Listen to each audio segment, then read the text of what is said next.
காலை வணக்கம். By the வே உங்களுக்கு பிறந்த நாள் இருக்கா? இன்னைக்கு உங்களுக்கு யாராச்சும் பிறந்த நாள் இருக்கா? Happy birthday. ஓகே, சொல்லணும்னு தோணுச்சு சொல்கிறேன். யாராச்சும் ஆகஸ்ட் 13 பிறந்தீங்கன்னா ஹாப்பி பர்த்டே. Happy birthday. காரியம் உங்கள் கூட எப்போவுமே இருக்கட்டும். So that's it. Happy birthday. யாராச்சும் சொன்னேன்னா, யாராச்சும் உங்கள்கிட்ட சொன்னேன்னா, இல்லை 2-3 பேர் மட்டும் சொன்னாங்கன்னா ஒரு 4 என்னை சேர்த்துக்கோங்க. இல்லை யாராச்சும் உங்கள்கிட்ட யாரும் சொல்லையா, முதல் மனுஷன் நீயா, ஐ மீன் முதல் பையன் எல்லாம் சொல்லியிருக்கான். ரொம்ப நாள் கழிச்சு இப்போது ஒரு பையன் என்கிட்ட பிறந்த நாள் வாழ்த்துக்கள்னு சொல்லியிருக்கான். ரொம்ப சந்தோஷம்னு அங்கே கொஞ்சம் நினச்சி வாங்க. பர்த்டே சந்தோஷமாக என்னென்ன கொண்டாடுங்க. யாராச்சும் இல்லையா, உங்களுக்காக கேட்க வாங்க, இல்லை லட்டு வாங்க, இல்லைன்னா ஜாங்கிரி வாங்குங்க. உங்கள் பிறந்த நாளும் உங்களுக்கு நீங்களே சந்தோஷமாக கொண்டாடுங்க. ஓகேயா?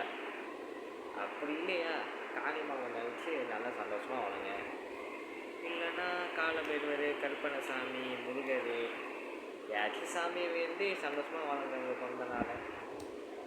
அப்படி இல்லையா, ஸ்வீட்ஸ் வாங்க, இல்லைன்னா காரசாரமான சாப்பாடு சாப்பிடுங்க. உங்கள் பிறந்த நாள் ஆச்சுல, காசு இருந்துச்சுன்னா வாங்குங்க. காசு இல்லைன்னா வாக் பண்ணுங்கள், எக்ஸசைஸ் பண்ணுங்கள், யாராச்சும் பாட்டு பாடுங்கள், யாராச்சும் பண்ணுங்க. இல்லை இல்லைன்னா ஓவியம் பண்ணுங்கள், அதாவது ட்ரா பண்ணுங்கள்.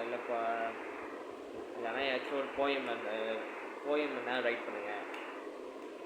மொத்தத்தில் உங்கள் லைஃப் என்ஜாய் பண்ணுங்கள். It's your birthday now. Okay, உங்கள் பர்த்டே நல்லா என்ஜாய் பண்ணுங்கள். ஆவனா வருத்தப்பட்டு ஆவனா சேட்னஸ்ஸே நினச்சி சேட் ஆகாதீங்க. சந்தோஷமாக வாங்க. அப்படியும் என்ன சோகம் வந்துச்சா, கொஞ்சம் நேரம் வரும், அதுக்கப்புறமா தானே போயிடும். ஓகே, அதே நினச்சி வாழாங்க, சந்தோஷமாக வாழுங்க. ஓகே, ஹாப்பி பர்த்டே, பிறந்த நாள் வாழ்த்துக்கள்.